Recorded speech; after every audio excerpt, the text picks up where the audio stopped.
नीतीश कुमार ने 2019 में भी प्लान बनाया कि वो सरकार का हिस्सा नहीं बनेंगे, क्योंकि तब भारतीय जनता पार्टी के पास पूर्ण बहुमत था और नीतीश कुमार बहुत दूरगामी सोच के नेता हैं, इस बात से आप इनकार नहीं कर सकते हैं। जब 2017 में आए तो उनको अपने सेकुलर छवि को बरकरार रख करके और दबाव देना था, क्योंकि नीतीश कुमार की कुर्सी पर तो कोई घात नहीं ना था। नीतीश कुमार तो मुख्यमंत्री थे ही, तो देना तो उनको चेले चपाटे को नहीं था, तो नहीं दे करके क्या कर लेंगे या दे करके क्या कर लेंगे। 2019 में फिर से जो जमीन तैयार किया था भारतीय जनता पार्टी ने, उस पर जम करके उसने बैटिंग किया, अपने हिसाब से पिच बनवाया था और अपने हिसाब से पिच बनवाने का मतलब आप समझते हैं। पनोरमा ग्रुप, जो सोचता है वो करता है, आपके अपने सपनों का आशियाना। नमस्कार, भारत लाइव देख रहे हैं आप और ये चर्चा गर्म है। नरेंद्र मोदी की सरकार देश भर में तीसरी बार बनी है, लेकिन ये सरकार कहां तक टिकेगी, ये चर्चा अब गर्म हो चुका है, क्योंकि नरेंद्र मोदी के नाम पर दो फाड़ मच रहा है। नरेंद्र मोदी क्या पीएम के उम्मीदवार सही नहीं है? पीएम नरेंद्र मोदी क्या देश में 29 तक सरकार में टिक नहीं पाएंगे? आरएसएस जैसी संस्थान जो नरेंद्र मोदी को 2014 में प्रमोट करके प्रधानमंत्री बनाई थी, अब वो आरएसएस कहीं ना कहीं नाराज है भारतीय जनता पार्टी से, उसकी स्ट्रेटेजी से, इस वजह से उसे फ्रेम में आना पड़ रहा है। आपने देखा 2024 के बयान भारतीय जनता पार्टी के राष्ट्रीय अध्यक्ष का, उन्होंने कहा कि अब आरएसएस जैसे संस्थानों का भाजपा को जरूरत नहीं है, और इस बयान ने कैसे उनको डैमेज किया है, इससे वो कभी डरते हैं तो कभी सोचते हैं कि आरएसएस एक बार फिर से हमारे सपोर्ट में आ जाए। तो क्या नरेंद्र मोदी को अब बदलने की तैयारी चल रही है? क्या नरेंद्र मोदी कुर्सी खाली करने जा रहे हैं? कुर्सी खाली करेंगे तो उनकी जगह पर कौन बैठेगा? चर्चा गर्म के आज के इस विश्लेषण में हम बाबा से चर्चा करते हैं कि बाबा, मोदी के नाम पर दो फाड़ कैसे मच गया है? पीएम बदलेगा तभी सरकार बचेगा, या फिर सहयोगी दलों ने भी स्क्रू टाइट करके रखा है? सबसे पहला प्रश्न तो यही है कि दो फाड़ क्यों मचा हुआ है नरेंद्र मोदी के नाम पर? देखिए, कभी भी आप देखिएगा तो हर किसी को एक समय में संतुष्ट करना संभव नहीं है जी। और ये सृष्टि का नियम है। आप अगर आधा भरा हुआ और आधा खाली का जोड़ घटाव जानते हैं तो आपको पता चलेगा कि गिलास आधा भरा हुआ है और आधा खाली है। जिसकी जैसी रही भावना, प्रभु मुहूर्त देखे तैसी, वही वाली स्थिति है। भारतीय जनता पार्टी जब 2014 में सत्ता में आने की कोशिश कर रही थी, तैयारी कर रही थी, तब नरेंद्र मोदी सर्वमान्य नेता थे। भारतीय जनता पार्टी का एजेंडा था जो कि आरएसएस द्वारा दिया हुआ एजेंडा था, और वो एजेंडा था ब्रांड हिंदुत्व, माने डाई हार्ड हिंदुत्व वाला मुद्दा था। आपने देखा होगा कुछ समय बयान आप याद कीजिए, अश्विनी चौबे का बयान, हम बिहार से अगर लेकर चले तो अश्विनी चौबे का बयान याद कीजिए, आप गिरिराज सिंह का बयान याद कीजिए। उन सारे बयानों को लेकर के रत्नेश यदि आप आकलन कीजिए तो तब आपको लगेगा कि 2014 में भारतीय जनता पार्टी का एक अलग तेवर था, अलग तरह की बात थी, और इसको 5 साल तक कंटिन्यू रखा गया। 5 साल तक भारतीय जनता पार्टी ने वो पूरी जमीन जो असमतल थी उसको समतल किया। नीतीश कुमार जैसे हार्डकोर जो समाजवादी नेता थे, इन सभी लोगों को, सेकुलर मिजाज के जितने भी नेता थे, सब लोगों को एक जगह खड़ा कर दिया, और एक जगह खड़ा करके ये बात बता दिया। जब नीतीश कुमार वापसी किए तब की मैं बात कर रहा हूँ। इससे पहले नीतीश कुमार, आपको पता है कि नीतीश कुमार 2013 में जब अलग हुए थे तो नीतीश कुमार के अलग होने का कारण क्या था? नरेंद्र मोदी कारण थे, और इसको लेकर के वो चाहते थे कि हमारा जो वोट बैंक है वो हमसे छटके नहीं। ये फायदा भी किया, दोनों को फायदा किया, नीतीश कुमार को भी फायदा किया। नीतीश कुमार एनडीए से अलग हुए, और नीतीश कुमार जब तक, उससे पहले 2013 से पहले एनडीए में थे, तब तक उन्होंने एनडीए में वो बातें नहीं होने दी जो भारतीय जनता पार्टी का एजेंडा था। 2019 में फिर से जो जमीन तैयार किया था भारतीय जनता पार्टी ने, उस पर जम करके उसने बैटिंग किया, अपने हिसाब से पिच बनवाया था, और अपने हिसाब से पिच बनवाने का मतलब आप समझते हैं कि वहाँ यदि आपके पास बॉलर बेहतर है तो आप बॉलिंग पिच बनाइएगा, अगर बैट्समैन बढ़िया है तो आप बैट्समैन का पिच बनाइएगा। तो पिच भारतीय जनता पार्टी ने बहुत शानदार बनाया, लेकिन वहां उसको जरूरत पड़ रही थी एक ऐसे बैट्समैन की जो ठुकठुकाते रहे। एक एंड से तो धकाधक चौका छक्का मारेगा, लेकिन चौका छक्का मारने वाला कब आउट हो जाएगा कोई नहीं जानता है। तो उसके लिए एक बैट्समैन ऐसा चाहिए था जो एक एंड को संभाल करके रखे, और वो नीतीश कुमार थे। 2017 में आए, 2019 में उनको चुनाव में लड़ाया गया, लड़े भी, 16 सीटें भी जीत करके आए। भारतीय जनता पार्टी उनके साथ रह करके 39 सीटें जीत करके भी आई, मात्र 1 सीट कम रह गया था। और अब यहाँ से भारतीय जनता पार्टी का पार्ट 2 शुरू हो गया, और यहाँ से भारतीय जनता पार्टी 2019 से लेकर के 2024 तक का जो एजेंडा बनाई, उस एजेंडे में नीतीश कुमार दूर दूर तक नहीं थे। पहले एजेंडे में भी नहीं थे। 2017 में जब वापसी किए तब भी वो देखे होइएगा सरकार में शामिल नहीं हुए। क्यों सरकार में शामिल नहीं हुए, उसके पीछे भी कारण था। जी। इस बार सरकार में क्यों शामिल हुए, इस पर कोई बात नहीं करेगा, लेकिन आप हमसे सुनिए कि क्यों सरकार में शामिल नहीं हुए। 2014 में इसलिए नीतीश कुमार सरकार में शामिल नहीं हुए कि उनको अपना सेकुलर छवि बरकरार रखना था। जब 2017 में आए तो उनको अपने सेकुलर छवि को बरकरार रख करके और दबाव देना था, क्योंकि नीतीश कुमार की कुर्सी पर तो कोई घात नहीं ना था। नीतीश कुमार तो मुख्यमंत्री थे ही, तो देना तो उनको चेले चपाटे को नहीं था। तो नहीं दे करके क्या कर लेंगे, या दे करके क्या कर लेंगे। बिल्कुल। तो नीतीश कुमार ने कहा कि हम अपने सेकुलर मिजाज को बनाते हुए ये संदेश बिहार की जनता को दें कि भाई हम साथ में तो हैं, लेकिन हम उनके जैसे नहीं हैं, इसलिए उनकी सरकार में नहीं है। 2019 में भी नीतीश कुमार चाहते थे, खेल को उन्होंने भंडोल कर दिया। नरेंद्र मोदी ने उनको ऑफर किया था कि आइए आप मंत्रिमंडल में शामिल हुए, सब कुछ ठीक ठाक था, लेकिन नीतीश कुमार को यहां भी लगा कि 5 साल तो कैसे ही झेल लिया गया, लेकिन ये 5 साल जो एजेंडा बता रहा है, धारा 370 फलान ठेकान ढिमकाना, अरे तरीका हमारा तो करियर खत्म हो जाएगा राजनीति का। तो नीतीश कुमार ने 2019 में भी प्लान बनाया कि वो सरकार का हिस्सा नहीं बनेंगे, क्योंकि तब भारतीय जनता पार्टी के पास पूर्ण बहुमत था, और नीतीश कुमार बहुत दूरगामी सोच के नेता हैं, इस बात से आप इनकार नहीं कर सकते हैं। जो व्यक्ति 90 के दशक में, उससे भी पहले, जब ये ठोक करके कहता हो कि मैं इस बिहार का एक दिन मुख्यमंत्री बनूंगा, तो उनके दूरगामी सोच के बारे में आप समझ सकते हैं ना। 2024 में आपके पास सवाल होगा कि 2024 में फिर क्यों शामिल हुए। तो 2024 में इसलिए सरकार में शामिल हुए कि 2024 में नीतीश कुमार को यह बात पता है कि नरेंद्र मोदी कमजोर हैं, और कमजोर व्यक्ति पर हमेशा दबाव बनाया जा सकता है, इसलिए उन्होंने अपने लोगों को शामिल कराया, और अब आगे की रणनीति वो लड़ रहे हैं। इन सारी परिस्थितियों में उनको पता है कि भारतीय जनता पार्टी का भी वो खेमा जो सेकुलर मिजाज का है, जो नरेंद्र मोदी अमित शाह और गुजरात मॉडल से अलग अपना मिजाज रखता है, या तो नागपुर मॉडल है, या तो फिर मध्य भारत वाला मॉडल है, बिल्कुल, या पूर्वांचल वाला मॉडल है। तो इस मॉडल को कभी भी रास नहीं आया गुजरात मॉडल। आया तो सत्ता में गुजरात मॉडल पर थे कि गुजरात में ये कर दिया, गुजरात में वो कर दिया। अब 2 दिन से सुन रहे हैं ना, गोधरा कांड कोई सुन रहा था। कौन गोधरा कांड बोला? लालू जी बोले, तेजस्वी बोले, उनके ही गठबंधन के साथ ही बोल रहे हैं गोधरा कांड। चिराग पासवान की पार्टी के लोग बोल रहे हैं गोधरा कांड। अब ऐसी स्थिति में आप समझ सकते हैं कि कहीं ना कहीं एनडीए तो जो है हीरा डूला तो है ही, लेकिन भारतीय जनता पार्टी में उस सेकुलर मिजाज के लोग ये नहीं चाहते हैं कि नरेंद्र मोदी इतना हार्डकोर राजनीति करें। जबकि आपने देखा होगा नरेंद्र मोदी का भी ग्राफ गिरा है, बिल्कुल गिरा है। हार्डकोर जो हुआ करते थे, हिंदू राज नष्ट हो जाएगा, ये कर देंगे वो कर देंगे, उन सारी चीजों पर उन्होंने पर्दा डाल दिया है। एक तरह से जो हमारे यहाँ कहा जाता है कि जलिए इन सब बातों पर राख डालिए, रख डाल दिया, मिट्टी डाल दिया है। अब जो वर्तमान परिस्थिति बनी है उसमें नरेंद्र मोदी ने जो 10 साल किया है, उसको अगर उंगली पर गिनना शुरू करें तो उसमें अच्छाइयों के से ज्यादा बुराइयां सामने गिनी जा रही हैं।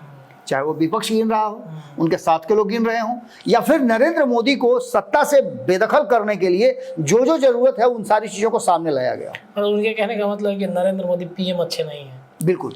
बिल्कुल स्पष्ट यही बात है। बिल्कुल। तो उनकी जगह पे कौन होगा फिर? इन सारी बातों को लेकर के आपने सुना होगा कि बीच में बहुत सारी बातें आपको देखने को मिली होंगी कि अमित शाह जो हैं वो विकल्प के रूप में सामने आ रहे हैं। जी।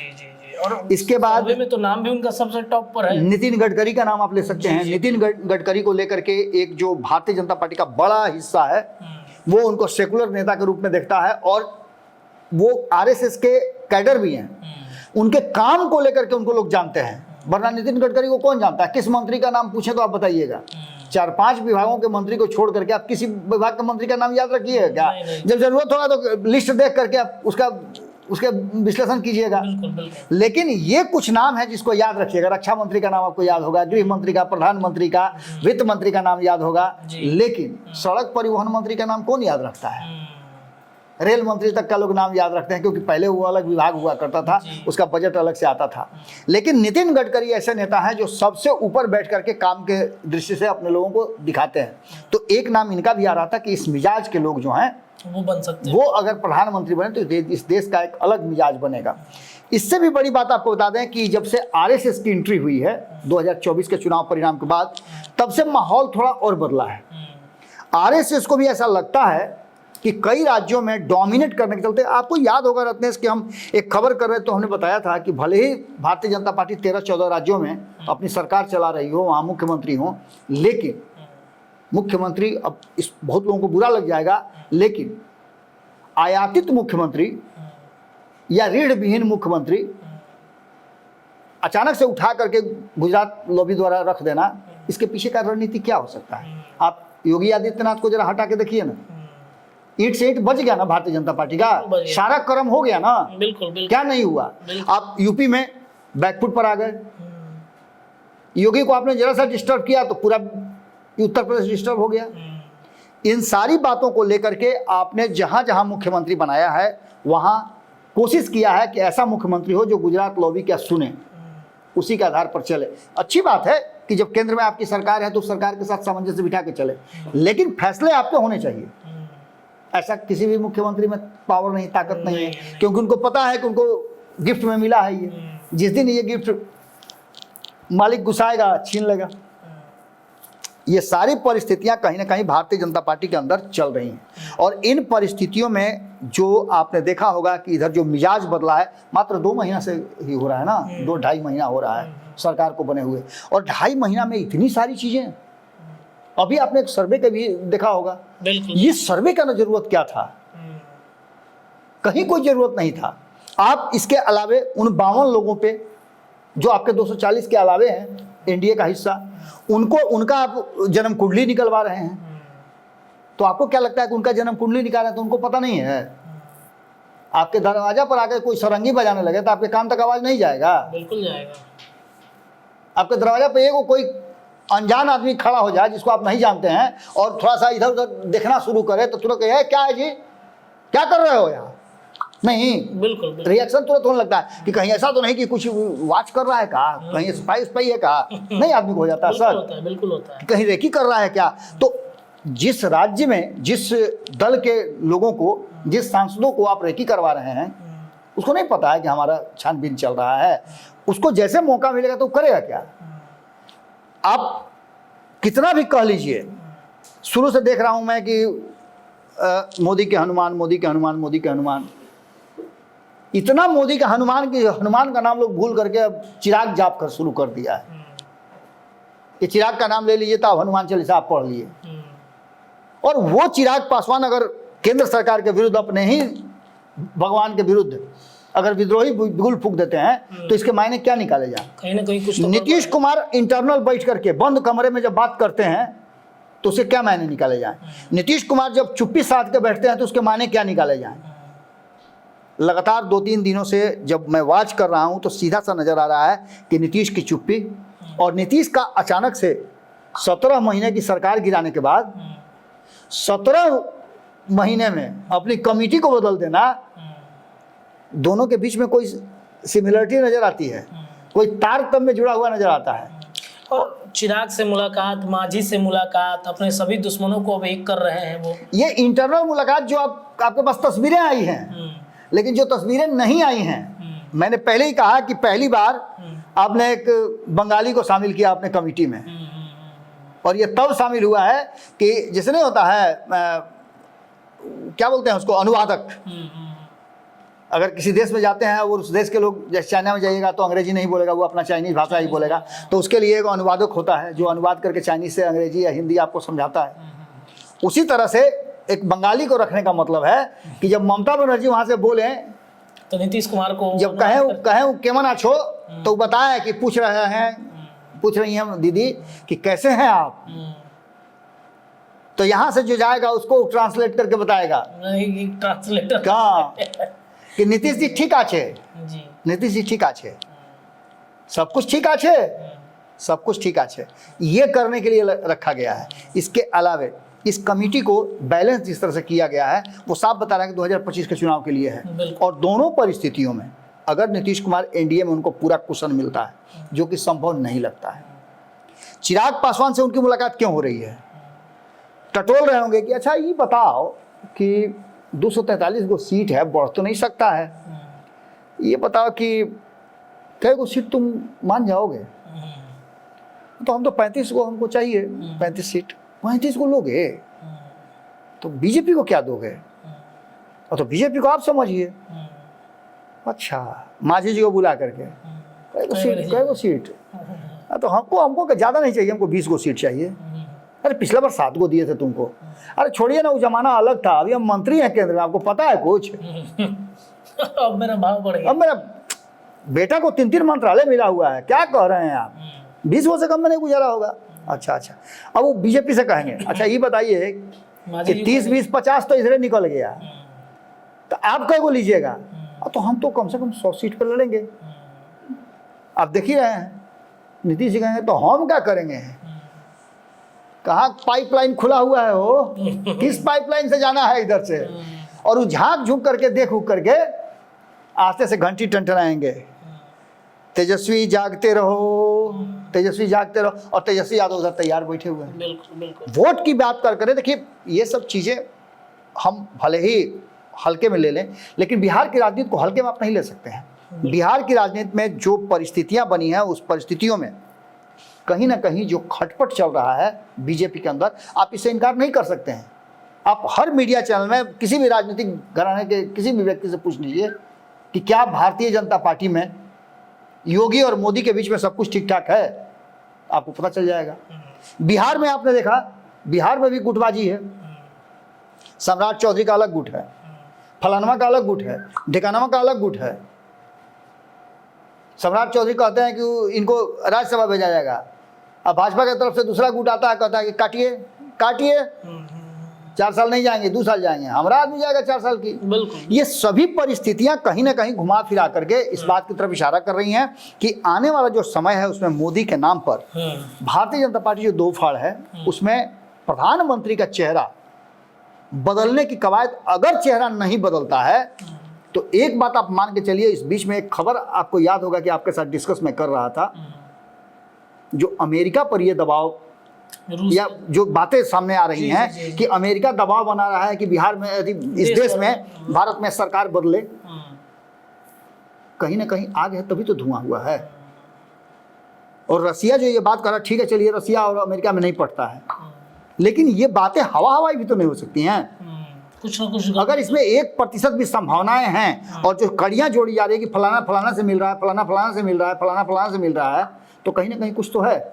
दूसरी तरफ आप जब पूर्ण बहुमत में अपने दम पर नहीं हैं, तो ममता बनर्जी ने कहा है कि जब 1 वोट से सरकार गिर सकती है तो यहाँ तो 32 की जरूरत है। एगो जीव होता है और दांत कई गो होता है? 32 गो। तो एगो जीव में नरेंद्र मोदी 32 को दांत से घिरे हुए हैं। कभी कोई पड़ गया ना तो जीव का तो कचूमर निकालिए देगा, इसमें कोई दो राय नहीं है। फिर खाने में भी दिक्कत होगा और घोंटने में भी दिक्कत होगा। तो ऐसी स्थिति में आप समझ लीजिए कि कहीं ना कहीं जिस तरह से स्क्रू टाइट हो रहा है और जिस तरह चिराग पासवान के बयान है, आपने देखा होगा कि जदयू की तरफ से भी कुछ बयान तल्ख निकले हैं। उपेंद्र कुशवाहा चुप्पी साधे हुए हैं। जिस दिन अनाउंसमेंट हो जाएगा उस दिन आप देखिएगा उनका भी भाषा चेंज होगा। ये सारी परिस्थितियां कहीं ना कहीं इस बात की तरफ इशारा कर रही हैं कि नरेंद्र मोदी और गुजरात लॉबी जो है वो कमज़ोर हुई है। और जब कमज़ोर हुई है तो निश्चित रूप से ये कमज़ोर आदमी पर अटैक सब कोई करता है और अटैक शुरू हो चुका है। अगर सच में जो रशियन मीडिया जो बात कह रही है अगर सच है तो ये बहुत ही खतरनाक है, क्योंकि आपके देश में अगर दूसरे देश से इन्फ्लुएंस होता है तो फिर बगल में आपके देश में जो हुआ वो क्या गलत था, वहाँ भी तो किसी न किसी का इन्फ्लुएंस ही हुआ है। पाकिस्तान उसी चक्कर में बर्बाद हो गया, बांग्लादेश का नंबर आ गया है, यूक्रेन में जो चल रहा है आपको पता है। बाकी आप देखिए कि क्या चल रहा है इस देश दुनिया में। भारत एक बड़ी महाशक्ति बनने की तरफ आगे बढ़ रहा था, अब हो सकता है कि शायद प्रारंभ ने कुछ और लिखा हो, ये भी तो हो सकता है। चलिए देखिए, चर्चा गर्म में हम चर्चा कर रहे थे नरेंद्र मोदी के नाम पर बीजेपी के अंदर दो फाड़ मच गया है। क्या वाकई में पीएम का चेहरा बदलेगा?